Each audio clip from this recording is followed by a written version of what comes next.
Merry Christmas and a Happy New Year to everyone. This is the December 2018 World War II update for DCS.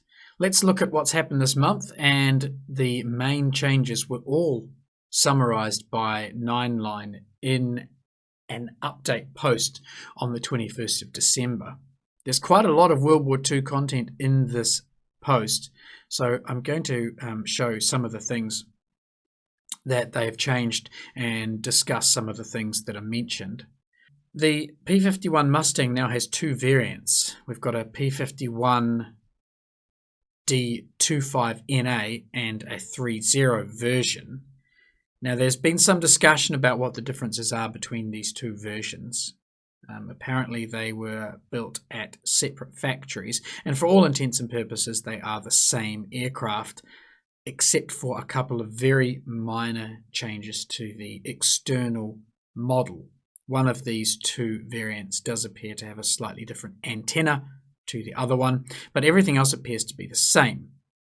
I am hoping that the split between the two variants, the 2.5 and the 3.0, will now mean that Eagle Dynamics can provide one of these two versions with the higher octane, the 150 octane fuel, which I am pretty sure was in widespread use in the last year or so of the war for these aircraft. I know a lot of people on the forums have been discussing the 150 octane, and I'm hoping that by splitting off the P51 into these two little sub-variants, that they can then apply that fuel to one of the two variants. Apparently, the external models for all of the World War II aircraft have been updated. Looking, though, at these models, I'm struggling to find any significant differences. And also, discussions on the forum suggests that if there have been any changes, they are not visible to the player base.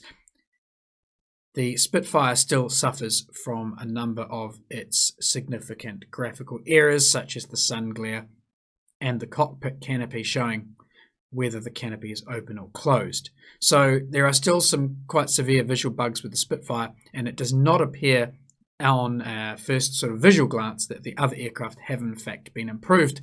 So we're not quite sure what has changed there. Internally, the cockpits for the Messerschmitt K4 and the Focke-Wulf 190 have all been updated. I do not own those aircraft, so I can't show you what those updated cockpits look like. However, the P51 Mustang has an updated cockpit, and I do own this module, and I was able to have a little look around and see the quality of that. It certainly is a massive improvement on what we had previously.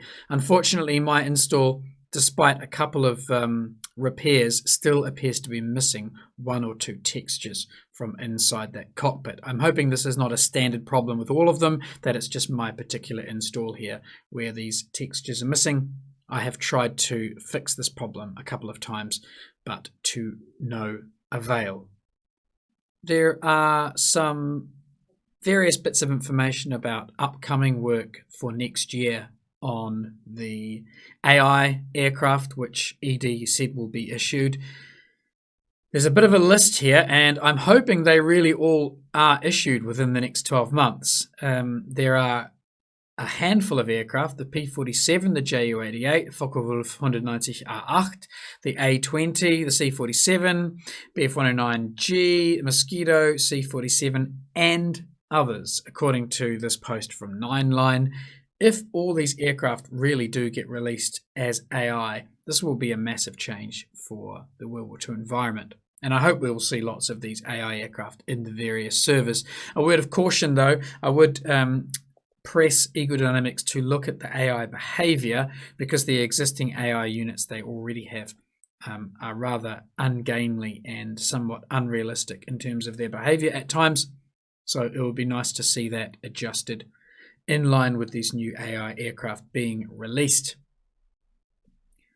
One of the other little tidbits of information that has come out with the work that is proposed for next year is the release of a new World War II map. And we had a very, very small image that was published, and it's only about 150 pixels high and about 300 pixels wide.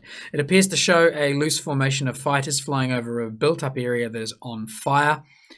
The sky is mostly a bluish tinge, and it is very difficult / almost impossible to work out exactly where this might be, and obviously speculation on the forums has been thick in its volume.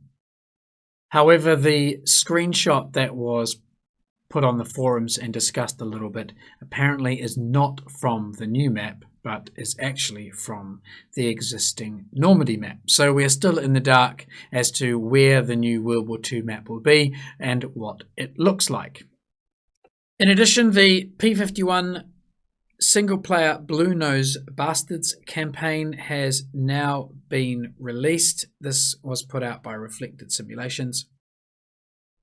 In other news, the next Eagle Dynamics patch for DCS is not expected now until January the 16th. That is due to the holiday period.